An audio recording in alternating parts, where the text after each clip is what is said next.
লোভনীয় খাবারটি বানাতে গিয়ে আমি যে বিশাল একটা ভুল করি, পরে প্রচুর আফসোস করি। আমার ভুলটি হচ্ছে আমি কেন বেশি করে বানালাম না, এত অল্প করে কেন বানালাম। এত স্বাদ, ইস এত স্বাদ আমি বলে বোঝাতে পারবো না। মাত্র একটা ডিম দিয়ে যে এত স্বাদের খাবার বানানো যায় তা আপনি দেখে অবাক হয়ে যাবে। কথা না বাড়িয়ে চলুন দেখে নেই কিভাবে আমি একটা ডিম দিয়ে এত স্বাদের নাস্তা বানালাম। আমার অনেক ঠান্ডা লেগেছে তাই ভয়েসটা কেমন যেন আসতেছে। তো প্রথমে আমি একটা ডিম নিয়ে নিলাম, এটাকে আমি প্রথমে মিহি করে নিব, অনেক মিহি করে নিব। ডিমটা মিহি করা হয়ে গেলে এখানে আমি দিয়ে দিব রাইস কুকারের পট দিয়ে হাফ পট ময়দা, 1 চা চামচ আদা বাটা, 1 চা চামচ রসুন বাটা। এই পর্যায়ে আমি দিয়ে দিলাম পেঁয়াজ কুচি, ধনিয়া কুচি, স্বাদ মতো লবণ, ধনিয়া গুঁড়া, জিরা গুঁড়া, সামান্য মরিচের গুঁড়া। আমি এতটাই অসুস্থ যে আমার ভয়েস দিতে ভীষণ কষ্ট হচ্ছে, তো আমি এটাকে ভালো মতো মাখিয়ে নিচ্ছি। ভালো মতো মাখতে হবে, এটাকে ভালো মতো মাখতে মাখতে মাখতে মাখতে এক পর্যায়ে এরকম একটা নরম ডু হয়ে আসবে। এখন এখান থেকে আমরা ছোট্ট ছোট্ট ছোট্ট ছোট্ট গোল গোল করে শেপ দিয়ে দিব। সুন্দর করে শেপ করব, আপনারা সুন্দর যত্ন করে করবেন। আপনি আপনাদের ইচ্ছা মতো শেপ নিতে পারেন, যেভাবে ইচ্ছা করে আপনার যেটা পছন্দ সেভাবে দিতে পারেন। তো আমি গোল গোল করে দিচ্ছি।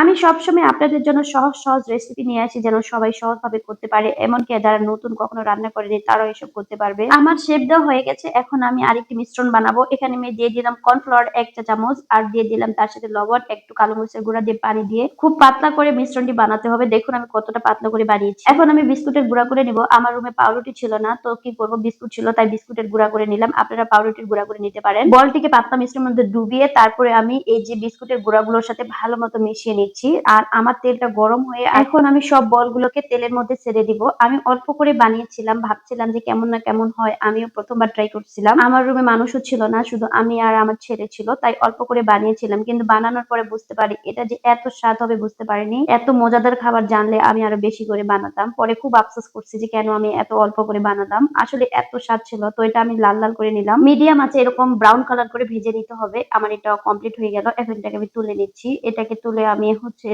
একটু শুরু করে দিচ্ছি, কারণ এটাতে যেহেতু তেল আছে টিস্যুটা পুরো তেলটাকে চুষে নেবে। যেহেতু বেশি তেল দিয়ে ডুবো তেল দিয়ে ভাজছি তাই একটু তেলটাকে ঝরিয়ে নিচ্ছি। আর সস দিয়ে এটা খেতে তো আরো চমৎকার। সস নিয়ে নিলাম এখানে। এখন আমি এর মধ্যে কাঠি দিয়ে দিব। কাঠি দিয়ে দিলে ধরে উঠে খাওয়াতে অনেক সুন্দর হয়, দেখতে খুব ভালো লাগে। তো দেখার সৌন্দর্যের জন্য আমি এখন এর উপরে প্রত্যেকটা বলের উপরে দিয়ে দিচ্ছি টুথপিক। এই টুথপিক গুলো দিলে খাইতে সহজ হবে আর দেখতে খুব সুন্দর লাগবে।